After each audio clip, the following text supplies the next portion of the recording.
Hi everyone, I'm Santosh. I'm coming from Hyderabad, basically for this session.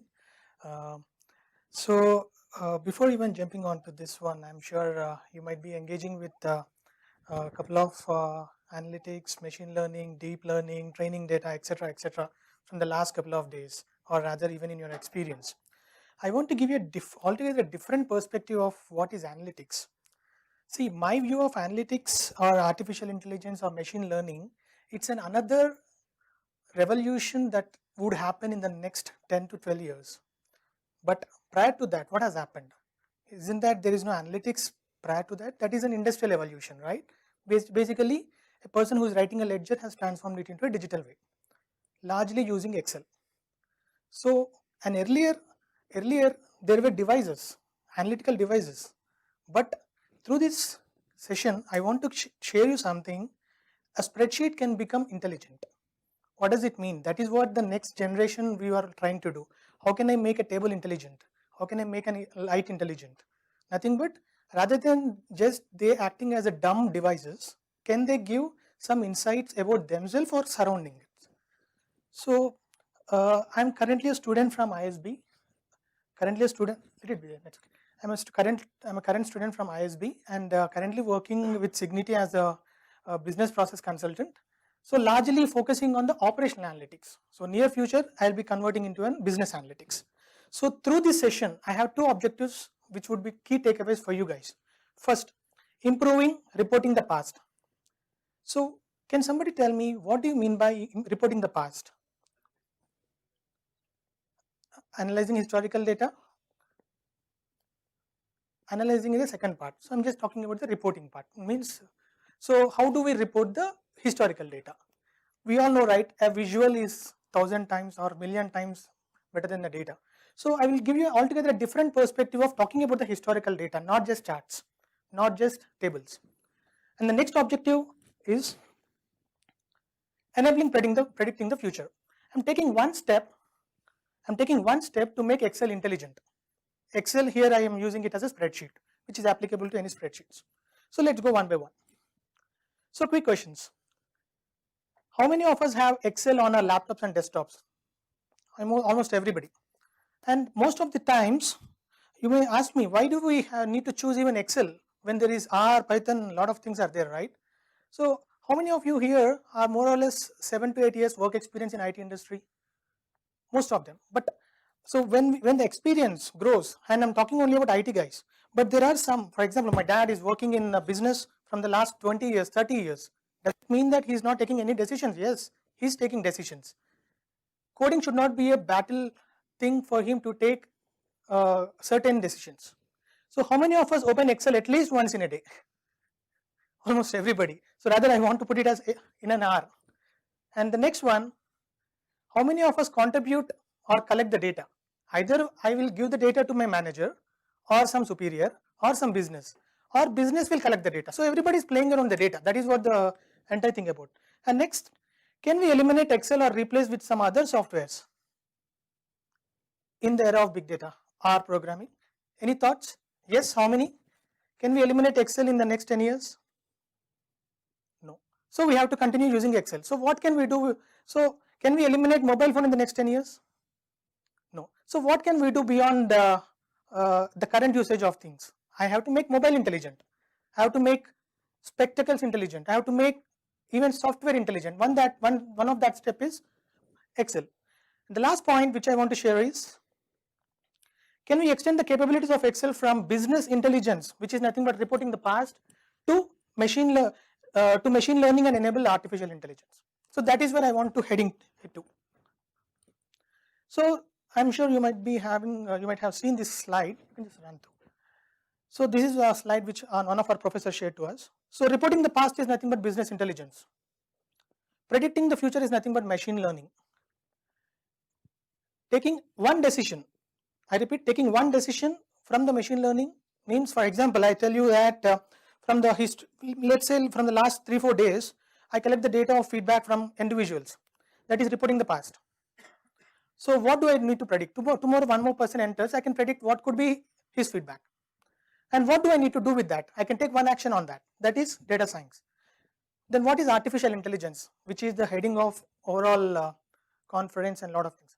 Artificial intelligence is taking the best out of multiple decisions.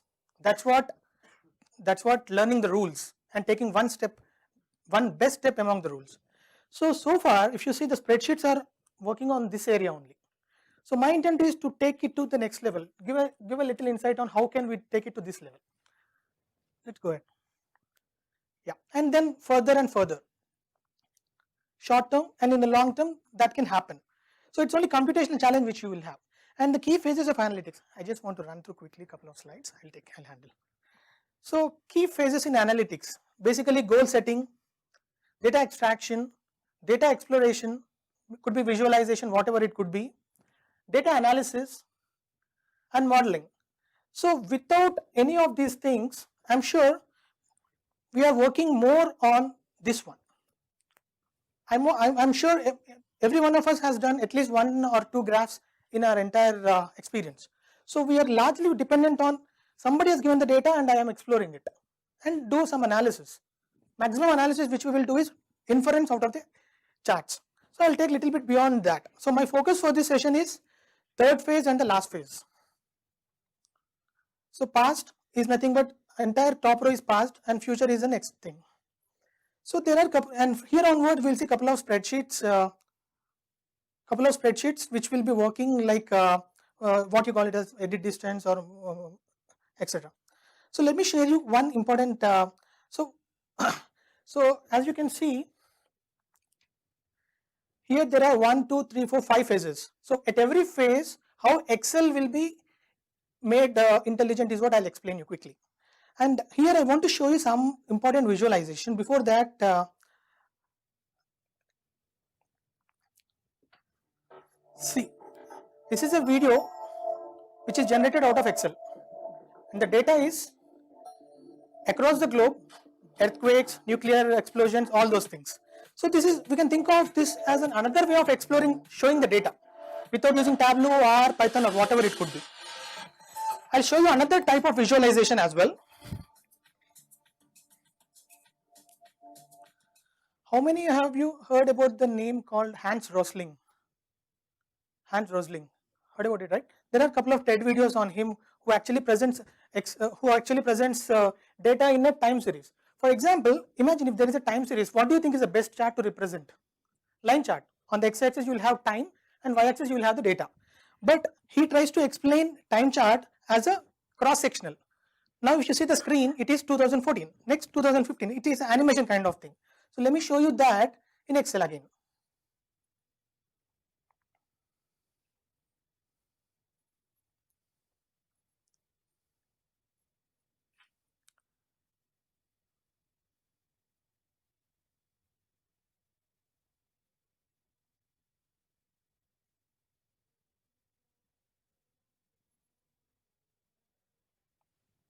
See, this is the, I'm not sure if you are able to see the x-axis, no, right? Okay, x-axis is the fertility rate and y-axis is the life expectancy, and each circle represents one country and the size of the circle is nothing but the population. You might have seen this data set, but if you see in the general terms, we cannot take 1, 2, 3 in a particular snapshot. But if I have another dimension, I have no option that I have to take another filter. So now if you can think about it like this is another way we can think of adding another dimension.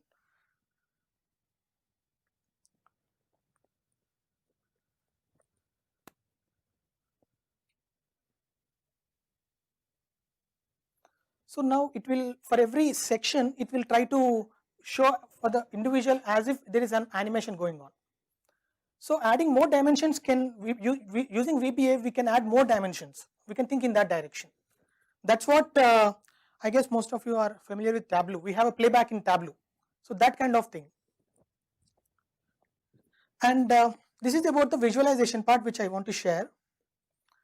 And how many of you heard about something called as Levenshtein edit distance? What do you think is great? So for example, may I know your name, sir? Arun. So what is the distance between Santosh name and Arun name as a keyword? What is the distance between Santosh and maybe some other Ram Charan? some difference. So how do we calculate? So this guy has developed a methodology to calculate the distance between two different keywords based on replacement, deletion or updation.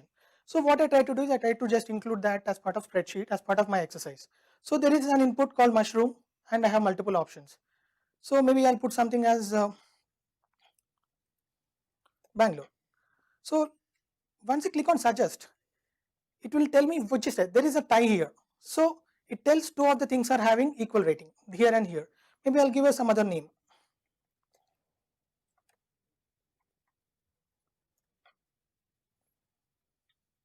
Arun. So in the behind the scenes, I'm not doing anything else but running this algorithm, which is nothing but the concept which he has written, like it should start from left, compare each two characters, and through some navigation, we can get to the score of the score between any two words. And I'm trying to take this one to the next level by comparing two different strings, not two words, but two different strings. So that can also be done in terms of similarity distance. So one very important point which I just thought to share you is, see, machine learning, prediction, classification, everything is nothing but an optimization problem, which has an objective, whether I want to increase the variance, reduce the variance, increase the mean, reduce the mean, or whatever, increase the accuracy by controlling some parameters. Could be hyperparameter, could be complexity parameter, whatever it could be. And I have my own constraints. So in that way, if I want to just compare two different strings, here there are two strings. There is nothing in this room I need to eat. Nothing is the first thing in this room. So through this quick small, I mean, I'm not saying this is an NLP level of thing, but as a basic level, an individual can just create these sort of things to understand the initial analytics of the data. He need not. I'm not telling that we should not think about NLP. That is a long term. For a person, see, we are trying to understand a lot of things in this conference. But once we are at our own desktops again, the first thing which we see is a spreadsheet, isn't it? So there where I'm coming from. So if you see, there is a similarity of 27% between these two strings based on the words. So that is again calculated based on how many are, there is a kind of a lift kind of how many are common, as simple as set A, set B, which are intersection divided by the union, as simple as that. So these are some small things which you can think of doing in spreadsheet. So largely I'm talking about, there is also some methodology where you can do a web scraping in Excel. So I don't want to get into that now. Data visualization, I have shown you a video and this one. And there is some important thing which I want to share here. Dynamic charts. So what comes to your mind when you think of a dynamic chart? Sir, can you just let me know? What comes to your mind when you think of a dynamic chart? Yeah. No, there's an English meaning of dynamic.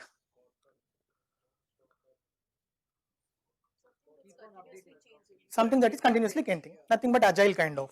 So for example, here if the same data set again, here I can change this gets changed, I can change this, I can change this. That level is nothing but from the basic Excel chart to I can take to dynamic chart. But I want to show you something different here.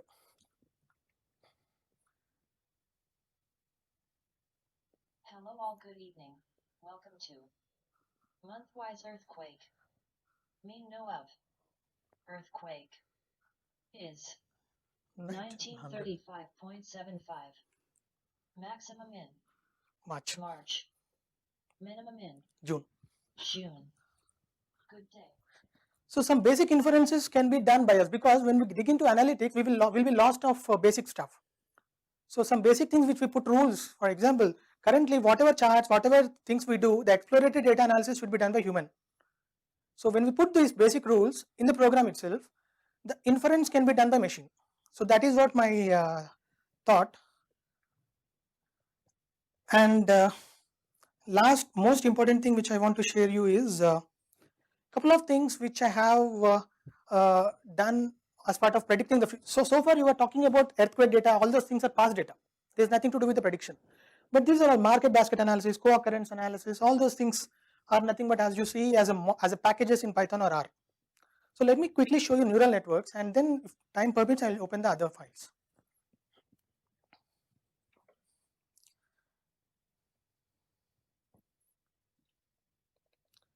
So I hope, or more or less, I don't want to repeat again. More or less, largely, everybody know about MNIST data, right? We have a 28 by 28 matrix for every digit, and we want to predict whether it is 0, 1, 2, 3, 4, whatever it could be. Now again, just a quick insight, what is neural network? You might be aware about it. So neural network is, I recollect my professor's statement. There are three different kinds of people in analytics. One person who is deadly statistical in nature, other person who is probabilistic in nature, and a third guy is who is network oriented guy. So any algorithm which you think of, either it could be one among these three only. So the third part category comes into the picture when it is neural network. And similarly we can have, that is the reason we use MNIST data set in all the three categories, through linear regression, logistic regression, and the second one would be probability by Bayesian null classifiers, or the last thing neural networks. So I quickly explain this with you, to you, how we try to do this. And I inspired by one guy who has actually shown how to create this in YouTube, but I try to take the approach. I try to take the technicalities, but not the approach, because I'm aware about the approach. So here, as I say, here the data set is hardly 90 or 95, mixture of zeros, nines, ones, and etc. And the processing here is, see here, I just converted the pixel to a number between 0, -1 and 1 using a sigmoid function. And these are my only one intermediate layer having 20 nodes. And these 20 nodes feeds in final data to the last 10 digits, because I may have 0, 1, etc, etc. So the probability here explains me what kind of a digit it is. So basically 784 columns reduced to 20 different nodes, neurons, and then 10. So now I'll show you exactly how exactly machine learns. So for example, there are around 107 data points. I take a random data point, maybe 39. It has given 5, right? There are two things which I have done in the background. The back propagation of neural networks, I have put it in a VBA program. Whenever I run that, once, twice, thrice, 4 times, based on that it will, so if I just click on Control L, I'll just count it, Control 1, 2, 3, 4, 5, 6, so it's not working. So after some time it could able to detect. Now if I put a different number, it will not take this much time, it will take less time. You can observe that.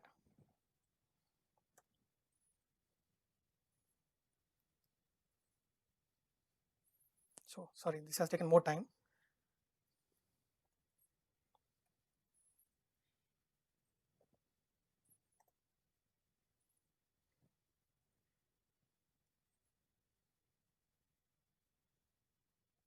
See here, the point, it's not about the time again. The point here, what I meant is, I want to show you how learning happens. At the start, during the progress of the time, it will definitely find what it is. That is what I mean. So after taking multiple, when I put this again in loop, after taking multiple points, then I can stop it there and put a testing data set here. The main reason why I have shown this one to you is, we can perform a basic machine learning algorithms in Excel. It could be a neural networks, it could be a k-means clustering, etc, etc. And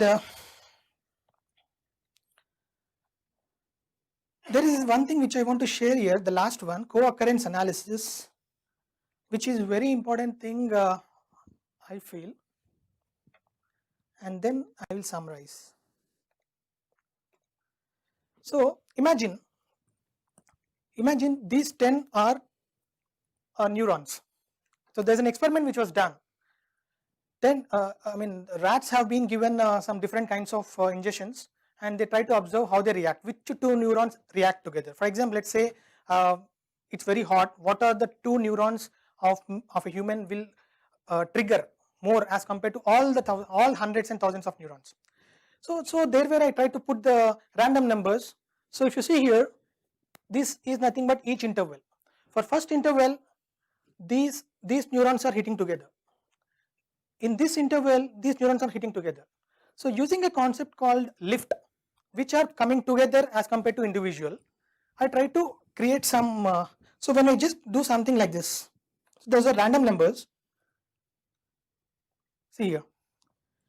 So whenever I refresh, a new data set comes into the picture, and if you see here, these two neurons are at the top.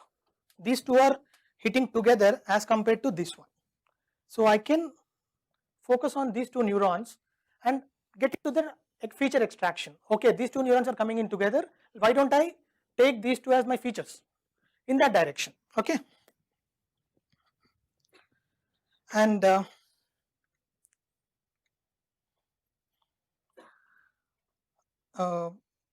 can I take a minute to show market basket analysis?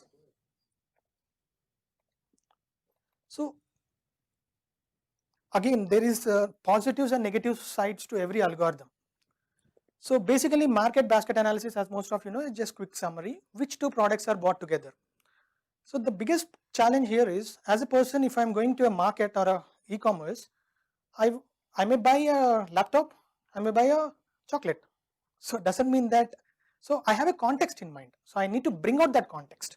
So here the intent is not to that level, but to just validate which two products are bought together. So imagine this is an invoice or a couple of bills, and where he bought ABCD, some different products. So there is a little overlap as well. So let me just run this and show it to you. So I take this particular data, around 12 points, and tell that this is my data set, and just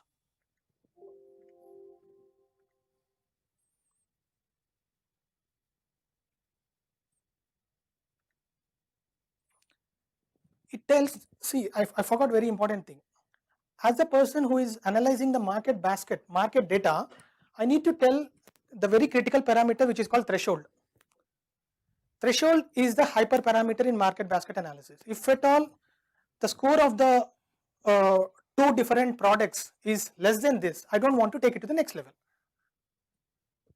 So that goes into a different topic, but I don't want to get into that.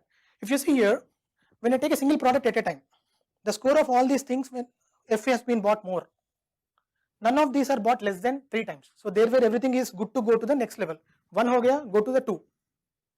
Makes sense? When it is 2, again go to the 3. And when it goes to 2, AB is 3, AD is 3, and EF is 6, FG is 6. But all other things are less than 0. Means these can go to the next set again. I need to compare these 3. Take for example ABD, I can validate ADF, something like this. So then I can gradually accumulate which all the things are getting contribution more. Makes sense, right? So let me summarize at the last.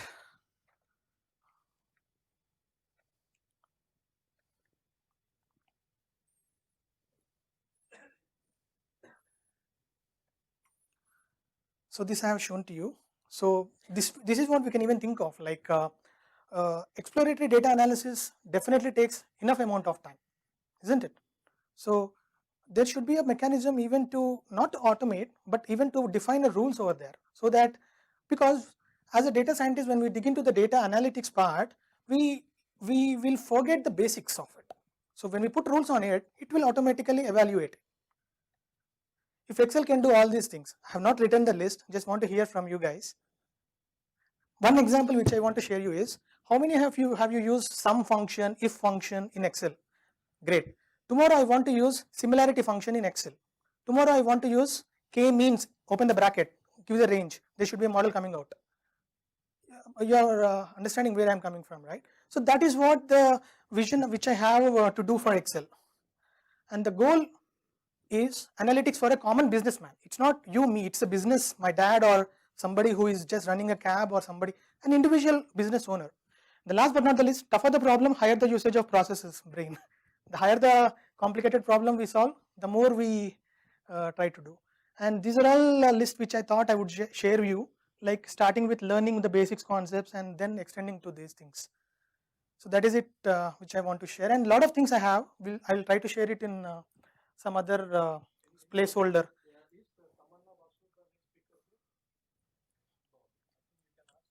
Yeah, that's what. So I'll share a couple of files which I have, and yeah, the last important thing. Any questions?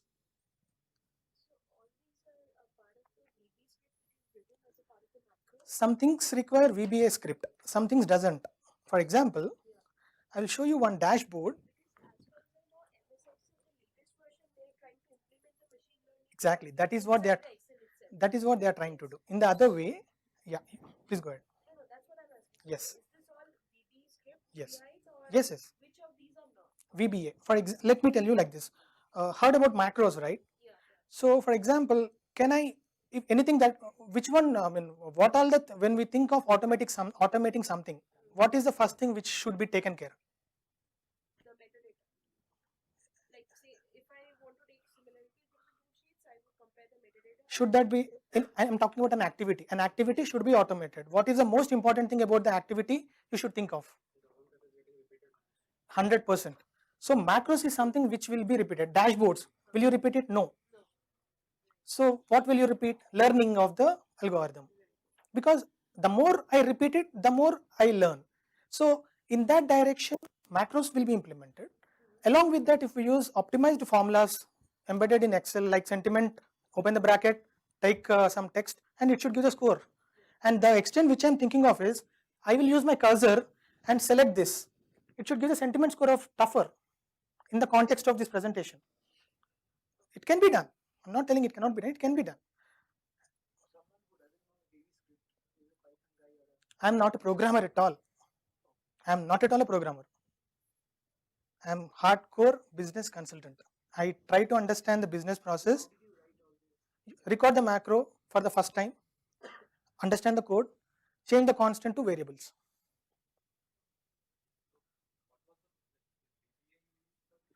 Some places I use, not all the slides. Wherever there are static things, whenever I click the button, right, that is the VBA. And you don't believe me, the one which I just clicked on the to speak, right, just 3 lines.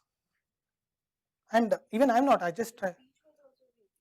VBA, just it's like as good as downloading some package. But the point where I'm coming from is, like Joy told me earlier, when we run algorithms using R, Python, we depend on the packages code written by somebody, and I take decisions, business decisions based on the guy who has written for the. So we have to create our own algorithm. That can be done. I'm not telling which cannot be done in R and Python, but that is one way we can learn. Second thing is, your decisions will be in your control, not in the control. Tomorrow that guy will tell I did some mistake. Who will be at loss? Again, that doesn't happen, but I'm just telling you. Any questions? Yeah, that's what, right? When okay, actually the problem got solved in the morning, so I did not put the button over there. I just did Control L. That's all. Yeah, it's VBA. Yeah, I tried to type in that. No. Even no, 90% of that one neural network is not using VBA. It is just, I don't want to say it as VBA at all. It is just a mathematics. In the neural, you mean? In neural network? No, that is just to have one at a time. I have 20 data points, 20 data rows. Send me one at a time so that I will learn. But again, I repeat, in that neural network, I have not used macros. Yeah, thank you so much.